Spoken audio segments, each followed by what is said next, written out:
नमस्कार, स्वागत है। आज हम एक बहुत ही दिलचस्प कानूनी मामले पर बात करने वाले हैं। एक ऐसा मामला जहां नियम खेल के ठीक बीच में बदल दिए गए और इसका असर कई लोगों का भविष्य दांव पर लग गया। तो चलिए समझते हैं कि आखिर ये पूरा मामला था क्या।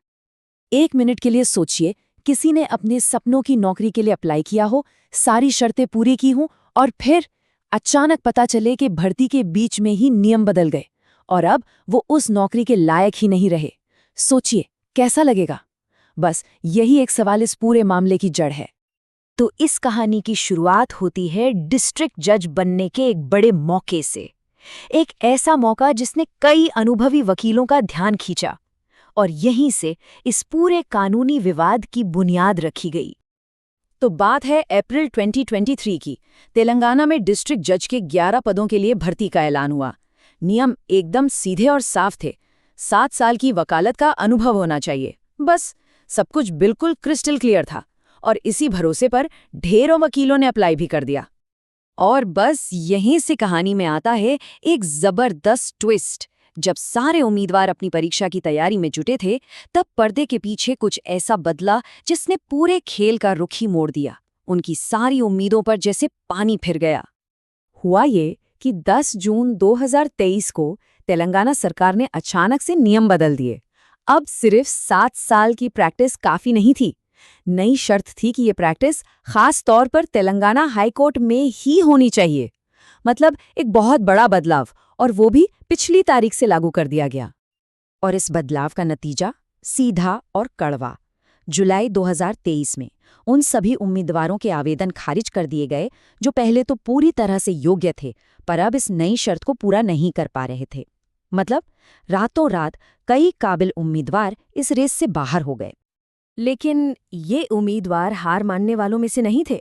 उन्हें लगा कि ये सरासर नाइंसाफी है, तो उन्होंने फैसला किया कि वो इस फैसले को कोर्ट में चुनौती देंगे। और यहीं से शुरू हुई इंसाफ के लिए एक लंबी और वाकई एक बहुत मुश्किल लड़ाई। ये जो टाइमलाइन है, ये उनके पूरे कानूनी सफर को दिखाती है। देखिए, अप्रैल में अप्लाई किया, जून में नियम बदल गए और जुलाई से कोर्ट कचहरी के चक्कर शुरू।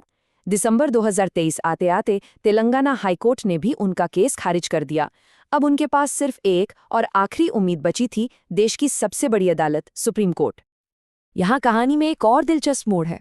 भले ही वो हाईकोर्ट में केस हार गए थे, लेकिन कोर्ट के एक अंतरिम आदेश की वजह से उन्हें परीक्षा और इंटरव्यू में बैठने की इजाजत मिल गई थी।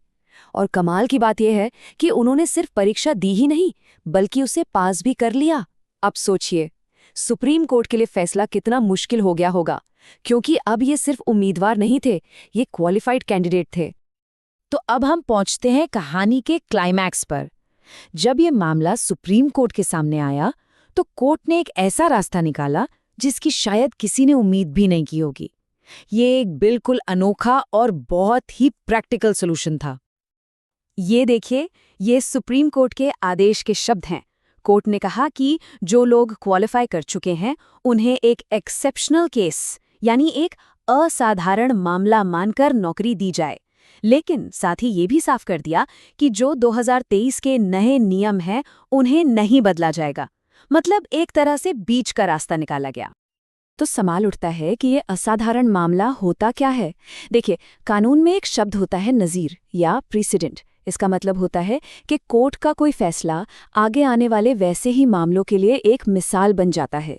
लेकिन यहाँ सुप्रीम कोर्ट ने बिल्कुल साफ कर दिया कि भाई ये फैसला सिर्फ और सिर्फ इसी एक केस के लिए है। इसे आगे किसी भी केस में मिसाल की तरह इस्तेमाल नहीं किया जाएगा। तो इस फैसले को लागू करने के लिए कोर्ट ने कुछ एकदम साफ निर्देश दिए। सबसे पहले, जो उम्मीदवार क्वालिफाई हुए हैं, उनका रिजल्ट घोषित करो। फिर उनके सारे कागजात चेक करो। जो लोग सही पाए जाते हैं, उन्हें अपॉइंटमेंट लेटर दो। हाँ, पर 2 शर्तें भी रखी। एक, कि इस कानूनी लड़ाई के दौरान का कोई पैसा, कोई सैलरी नहीं मिलेगी। और 2, उनकी सीनियरिटी उसी दिन से शुरू होगी जिस दिन वो ज्वाइन करेंगे। तो इस पूरे मामले से आखिर हमें समझना क्या है? सुप्रीम कोर्ट का ये जो प्रैक्टिकल अप्रोच था, इसका असली मतलब क्या है? चलिए इसके पीछे की बड़ी तस्वीर को समझते हैं। देखिए, सबसे जरूरी बात यह है कि सुप्रीम कोर्ट ने उस विवादित नियम को रद्द नहीं किया। जी हाँ, वो नियम जिसने ये सारा बखेड़ा खड़ा किया, वो आज भी तेलंगाना में लागू है। और आगे होने वाली भर्तियों पर भी लागू रहेगा। तो इससे एक बात तो बिल्कुल साफ हो जाती है कि अदालत की प्राथमिकता क्या थी। कोई नया बड़ा कानूनी नियम बनाने की बजाय कोर्ट ने उन लोगों को इंसाफ देने पर फोकस किया जो इस अचानक बदले नियम के चक्कर में फंस गए थे। ये एक तरह से एक मानवीय फैसला था जो उन खास लोगों की खास सिचुएशन को देखकर लिया गया। और आखिर में एक सवाल जो हमें सोचना चाहिए कि कभी-कभी क्या एक प्रैक्टिकल सॉल्यूशन निकालना किसी परफेक्ट कानूनी मिसाल को बनाने से ज्यादा बड़ा न्याय नहीं होता।